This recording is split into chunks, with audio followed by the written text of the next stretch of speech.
Venezuela shocked the world with a defiant challenge aimed directly at the United States. In a fiery speech broadcast nationwide, Defense Minister Vladimir Padrino López promised that the Venezuelan people would soon witness the fall of imperialism. His words were not just rhetoric.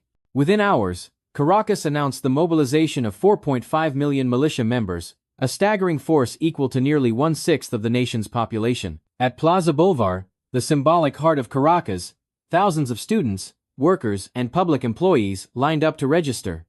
The square echoed with patriotic songs and chants of loyalty.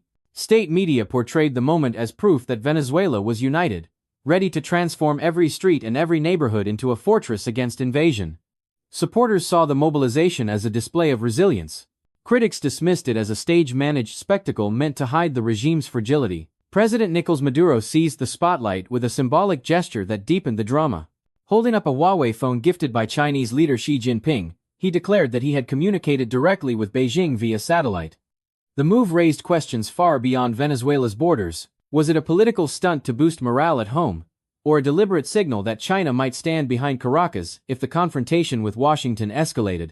For ordinary citizens gathered in the square, the significance was immediate. Families waved flags, veterans saluted, and young people painted their faces in national colors. For one day, amid poverty and shortages, the capital became a theater of defiance. Whether reality or illusion, the message was clear. Venezuela would not surrender quietly. The government wanted the world to know that even under siege, it could still roar. The United States wasted no time in answering Venezuela's defiance. Within days, the Pentagon confirmed a powerful deployment to the Caribbean: 3 destroyers, a nuclear submarine, surveillance aircraft, and 4,000 Marines. It was the largest show of force in the region since 2019, when Washington's attempt to oust Maduro failed. This time, the message was unmistakable. With warships patrolling just beyond Venezuelan waters, the White House renewed its $50 million bounty for Maduro, turning him into one of the most wanted leaders on the planet. On land, Colombia added a new layer of tension. Convoys of armored vehicles rolled toward the border, as Bogotá insisted it was only defending its territory. Yet analysts feared the buildup hinted at preparations for conflict. President Gustavo Petro warned that Washington was creating the next Syria in Latin America. He cautioned that a war would trigger an unstoppable wave of refugees, pushing Colombia into humanitarian collapse. His statement echoed the anxiety of a region already stretched thin by mass migration. In Washington, however, the narrative was sharper. Officials accused Caracas of becoming a hub for drug cartels and foreign powers. They claimed Russia was building military facilities, Iran was sending drone experts, and Hezbollah operatives were given Venezuelan passports. To hardliners like Marco Rubio, Venezuela was not simply unstable. It was a forward base for America's enemies, a threat that demanded decisive action. As U.S. destroyers cut through Caribbean waters and Venezuelan state television broadcast militia parades, the psychological battle deepened. Each move from Washington was matched by fiery declarations from Caracas. For millions of ordinary citizens, the images sparked a single question: was this only theater, or was the region standing on the brink of war? The crisis around Venezuela no longer looked like a local dispute, but a battlefield for global powers.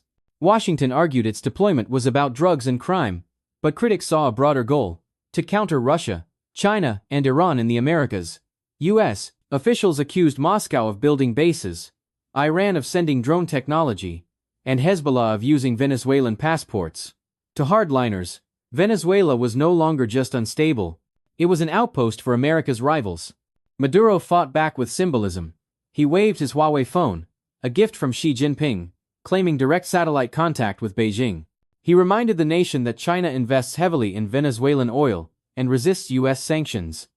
Analysts doubted Beijing would risk war near U.S. shores, but for Caracas even symbolic gestures mattered. Russia and Iran also loomed in the background, providing just enough support to complicate Washington's strategy. Meanwhile, Venezuelans carried the heaviest burden. Inflation eroded salaries, food shortages continued, and millions had already fled.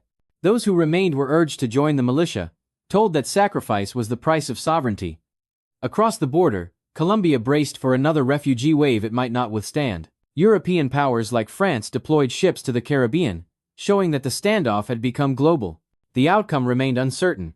Analysts warned of 3 possible futures: a limited U.S. strike to weaken the regime, a full-scale war that could devastate the region, or a drawn-out standoff where both sides used tension as political theater.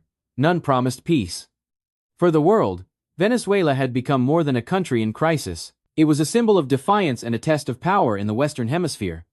The question was no longer if change would come, but how and at what cost.